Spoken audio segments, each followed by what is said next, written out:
Dear students, I am going to teach you question number 10, exercise 1A, unit number 1 from Countdown book 4. Question number 10, fill in the symbols greater or less. Greater than और less than, ये भी मैंने आपको explain किया था कि greater than और less than, ये देखिए ये सिंबल, इसको कहते हैं ग्रेटर देन, इसको कहते हैं लेस देन। ये ग्रेटर देन क्यों कहते हैं, ये देखिए इसकी दो साइड, एक ये साइड है एक ये साइड है।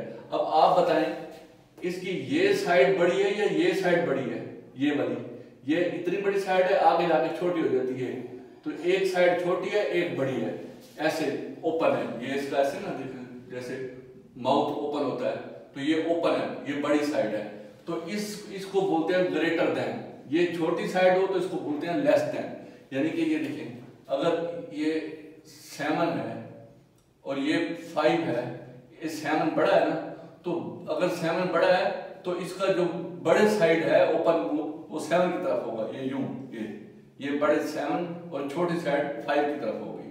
देखें ये 3 है और ये 9 है, 3 छोटा है 9 बड़ा है, तो इसका अब 3 की तरफ कौन सी साइड आएगी, ये वाली, और 9 की तरफ जो आएगी बड़ी साइड।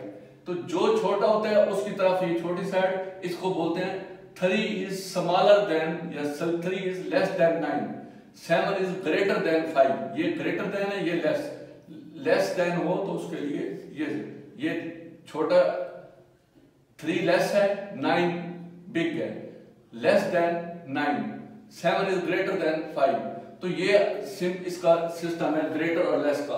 जो साइड बड़ी होती है तो ये बड़ी ओपन, जो बड़ा इसका एरिया है वो उसी बड़ी साइड की तरफ होता है, और जो डिजिट छोटा होगा तो उसकी तरफ जो है इसका ये छोटा हिस्सा होता है। इसलिए जो बड़ा हिस्सा है इस तरफ हम कहते हैं ग्रेटर देन। इसको क्या बोलते हैं, इसको ग्रेटर देन, ये less than. 7 is greater than 5, 3 is less than 9। तो अब हमारे पास ये A B C D E F G H I J ये तमाम क्वेश्चन हैं, हमने इसको चेक करना है कि कौन सा बड़ा है, और इसमें यहाँ ये जो ब्लॉक है इसके अंदर ये सिंबल लगाना है, ये वाला कि ये सिंबल लगेगा या ये, हमने चेक करना है। उसका तरीका सिंपल में बता रहा हूं। इजी वे है कि देखें ये भी 5 डिजिट है, सबसे पहले चेक करते हैं कि ये कितने डिजिट्स हैं। ये 1 2 3 4 5, 1 2 3 4 5। अगर तो ये 5 डिजिट है, ये 4 डिजिट है, तो जाहिर बात है 5 डिजिट बड़ा होगा, 4 छोटा होता है, तो बड़ा होगा तो फिर उसका ये वाली साइड आएगी। अगर 5 ये वाला बड़ा होगा तो फिर इसको हमने यूं पुट करना है, यूं, ये अगर बड़ा होगा। अब इस पूरे जितने भी क्वेश्चंस हैं इसमें हमने ये काउंट कर लिया है कि 5 डिजिट्स हैं, ये भी 5 है, ये भी 5 है, ये भी 5 है, ये भी 5 है, ये भी 5 डिजिट है, ये भी, तमाम 5 डिजिट हैं, लिहाजा डिजिट्स चेक करने की जरूरत नहीं है, वो तो तादाद बराबर है। अब आसान तरीका सिंपल, ए पार्ट हमने चेक करना है। तरीका ये होता है कि पहले इसका भी पहला लेफ्ट, इसको भी दोनों चेक करें। ये देखिए ये 3 है, ये 4 है। अगर पहले दोनों में से कोई बड़ा हो जाता है तो आगे चेक करने की जरूरत नहीं है। ये 3 है, ये 4 है, ये बड़ा हो गया तो खत्म, बाकी चेक ना करें। इसका मतलब है ये बड़ी है, पहला डिजिट बड़ा हो गया, तो बड़ा है तो इस एरो को क्या करेंगे, यूं लिखेंगे। ये बड़ा है तो ये बड़ी साइड इसकी तरफ होगी, छोटी साइड 3 की तरफ, 3 छोटा है, तो इसलिए 3 इज लेस देन 4। ओके हो गया। उसके बाद बी पार्ट में आ जाते हैं, इसको चेक करते हैं।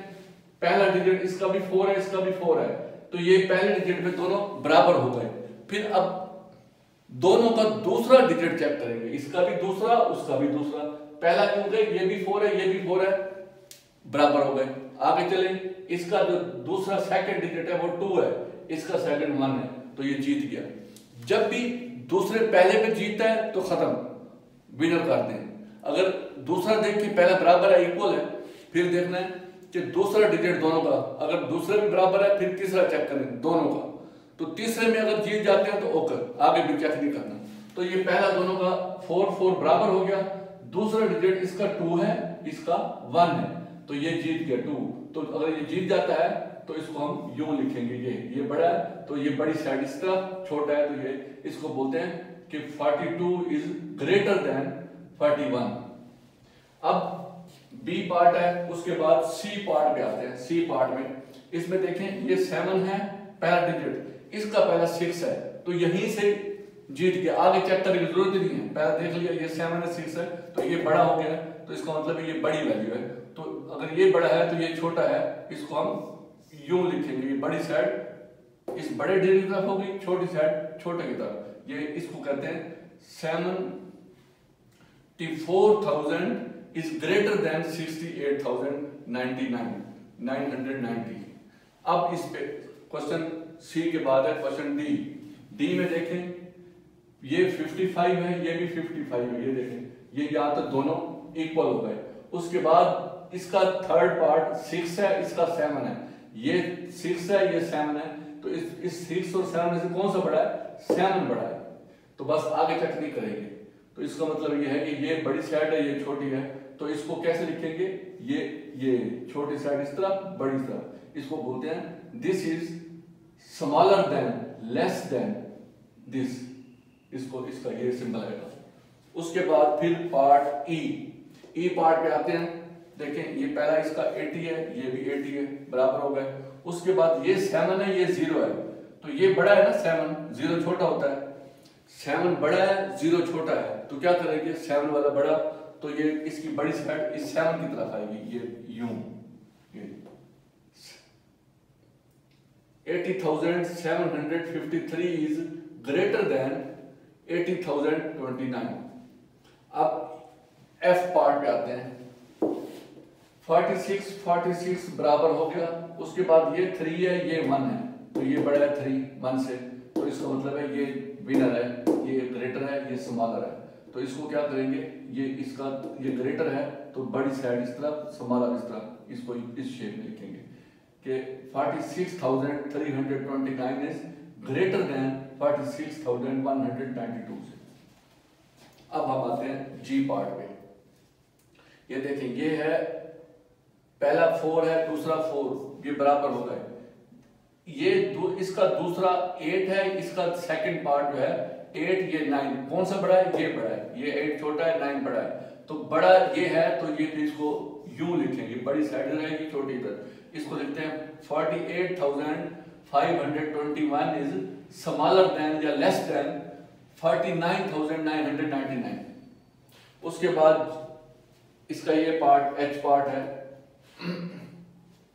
बुक आप सॉल्व की हुई होगी, क्योंकि बुक का पेज जो है आपने ओपन करना है, page number 10 question number 10, page 10 पे क्वेश्चन 10, उसमें ये सारा क्वेश्चंस लिखे हुए हैं, क्वेश्चन 10 के ये तमाम पार्ट्स। तो मैंने इसको ऑलरेडी ये क्वेश्चन लिख लिया था ताकि टाइम वेस्ट ना हो, मैं आपको इसको एक्सप्लेन कर दूं। अब फिर ये सिंपल है, वेरी सिंपल। देखें ये 21 है, ये भी 21, ये 0, ये भी 0, यहां तक बराबर आ गए। उसके बाद ये 6 आ गया, ये 4 आ गया, इसका मतलब ये बड़ा है, तो ये बड़ी साइड इस तरफ होगी यूं, ऐसे छोटी साइड इधर रहेगी। उसके बाद आते हैं पार्ट आई। ये देखिए ये 47, ये भी 47 बराबर हो गया, ये 8, ये भी 8, यहां तक भी बराबर हो गए। उसके बाद ये 6 है, ये 5 है, तो ये 6 बड़ा है, तो इसको यूं कर देंगे। जहां भी कोई बड़ा होता है तो खत्म, पहला चेक करें बराबर, दूसरा चेक करें बराबर, तीसरा बराबर, अगर चौथे में जो बड़ा हो जाएगा वही फैसला हो गया, आगे चेक करने की जरूरत नहीं होती। अब लास्ट पार्ट है जे। इसमें देखें ये 10 है, ये भी 10 है, ये फर्स्ट दोनों बराबर है। उसके बाद ये 19 है, ये भी 19 है, बराबर आ गए। अब लास्ट पे मुकाबला आ गया, फर्स्ट 4 ये भी 10 19 है, ये भी 10 19 है, फर्स्ट 4 दोनों के बराबर है। अब इसका लास्ट 8 है, इसका लास्ट 7 है, तो 8 बड़ा होता है, तो इसको क्या लिखेंगे? ऐसे 8 की साइड बड़ी कर देंगे, बहुत छोटी कर देंगे, ग्रेटर देन दिस, ये है। तो अब स्टूडेंट्स क्वेश्चन नंबर 10 था। क्वेश्चन 11 और 12 सेम इसी तरह है, ये आपने खुद अब प्रैक्टिस करनी है, क्योंकि 11 और 12 में डिसेंडिंग और असेंडिंग ऑर्डर है। डिसेंडिंग का मतलब भी वही मैंने आपको बताया था कल, ये इस तरह सीढ़ी बना के दिखाई थी आपको कि ये देखें, ये यूं यूं यूं यूं यूं, कि ये फर्स्ट स्टेप है, ये सेकंड स्टेप है, ये थर्ड है, ये फोर्थ है, ये फिफ्थ है, सिक्स्थ स्टेप है। तो ये असेंडिंग चढ़ना होता है। जब चढ़ते हैं असेंडिंग, अगर आपको नेक्स्ट क्वेश्चन है कि आपने असेंडिंग ऑर्डर में लिखना है, यानी कि कोई वर्ड लिखे पड़े हैं 3, 7, 9, 2, 1 इस तरह लिखा हुआ है, आप इसको आपने असेंडिंग ऑर्डर में लिखना है। असेंडिंग का मतलब होता है ऊपर चढ़ना, इसकी तरतीब से लिखना है। असेंडिंग का मतलब है नीचे से ऊपर, यानी कि सबसे छोटा पहले, फिर उससे बड़ा, फिर उससे बड़ा, फिर उस तरतीब यूं लिखेंगे, पहले छोटा डिजिट, फिर उससे बड़ा डिजिट, ये है असेंडिंग। अब इसको हम अगर असेंडिंग में लिखेंगे तो सबसे पहले सबसे छोटा आएगा। सबसे छोटा कौन सा है? 1, इसको टिक करें और 1 लिखें। उसके बाद इस 1 से बड़ा कौन सा होता है? 2, इसको भी टिक करें, यहाँ 2 लिख दें। 2 से बड़ा कौन सा होता है? 3, इसको टिक कर दें, इसको भी यहाँ लिख दें। 3 से बड़ा कौन सा होता है? 7, इसको भी टिक कर दें, इसको भी 7 लिख दें। फिर एंड में आ गया 9। ये है असेंडिंग ऑर्डर, 1, 2, 3, 7, 9, ये ऊपर चढ़ रहा है। तो इसी तरह अगर इसी को आपको कहते हैं कि डिसेंडिंग ऑर्डर में लिखें, ये देखें, ये इसको डिसेंडिंग ऑर्डर में लिखना हो तो डिसेंडिंग होता है सीढ़ी से नीचे उतरना। अब पहले हम 6 पे जाएंगे ना तो फिर उतरेंगे, पहले 6 लिखेंगे, फिर 5, फिर 4, फिर 3, पहले 6 स्टेप पे हो गए ऊपर, फिर उतरेंगे नीचे, 5 स्टेप पे आ जाएंगे, फिर 4 पे, फिर 3 पे, फिर 2 पे, फिर 1 पे।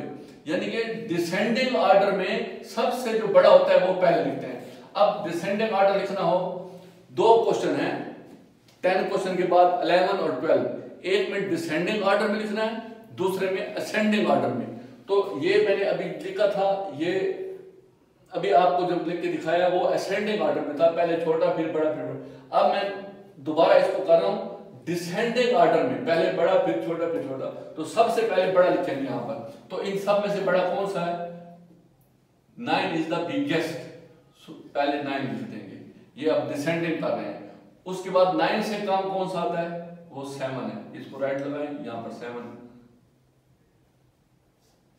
लिख दिया। 7 से छोटा कौन सा होता है? वो 3 है, राइट लगाएं और 3 कर दें। 3 से छोटा कौन सा होता है? 2, ये 2 कर दिया। उससे छोटा 1। ये अब ये देखें डिसेंडिंग ऑर्डर है, कम होता जा रहा है बड़े से छोटे की तरफ। सबसे बड़ा, उससे छोटा, उससे छोटा, उससे छोटा, सबसे, ये है डिसेंडिंग। डिसेंडिंग में बड़ा पहले होता है, छोटा बाद में, और असेंडिंग में छोटा पहले और बड़ा बाद में। आगे 2 क्वेश्चन इस तरह का है, मैंने कहा इसकी भी वजाहत कर दूं। ओके, ये एक्सरसाइज अब 2 क्वेश्चन बाद में मैं करवा दूंगा, लेकिन आपने पहले प्रैक्टिस करनी है असेंडिंग और डिसेंडिंग की, जिस तरह मैंने समझाया ना, पहले प्रैक्टिस करें। अगर आपको नहीं आएगा तो कमेंट में आप इस वीडियो के कमेंट में आपने बताना है कि आपने सॉल्व कर लिया या नहीं किया। अगर नहीं करेंगे तो मैं फिर दोबारा बोर्ड पे आपको समझा दूंगा। ओके, अल्लाह हाफिज। उम्मीद है ये एक्सरसाइज आपको समझ आ गई होगी। और बच्चों, अगर आपको एक्सरसाइज समझ नहीं आई, कोई क्वेश्चन भी ऐसा हो जो आप समझते हैं कि मैं एक्सप्लेन नहीं कर पाया, या आपको आपके दिमाग तक मेरा मैसेज नहीं पहुंचा, तो फिर आप कमेंट्स में जरूर बताइएगा कि सर ये वाला क्वेश्चन दोबारा रिपीट कर दें। अगर आपको समझ आ गया फिर भी आपने कमेंट्स में बताना है, कमेंट्स जरूर करें, क्योंकि कमेंट से मुझे पता चलेगा कि मैं आपको सही कोचिंग कर रहा हूं या नहीं कर रहा, या मैं आपको क्वेश्चन को सही एक्सप्लेन कर पा रहा हूं या नहीं। तो आपके कमेंट्स मुझे बताएंगे। अगर आपके तमाम लेक्चर मेरा आप फॉलो कर रहे हैं, आप समझते हैं कि इस तरह एक्सप्लेन करने से आपके दिमाग में बातें आ रही हैं और आप समझ रहे हैं और उसको सॉल्व भी कर लेते हैं, फिर भी कमेंट्स लिखें। अगर आपको कोई क्वेश्चन समझ नहीं आ रहा तो मुझे कमेंट्स में बताएं कि सर ये वाला क्वेश्चन दोबारा रिपीट कर दें, तो मैं उसको एक्सप्लेन कर दूंगा। Okay, thank you, Allah Hafiz.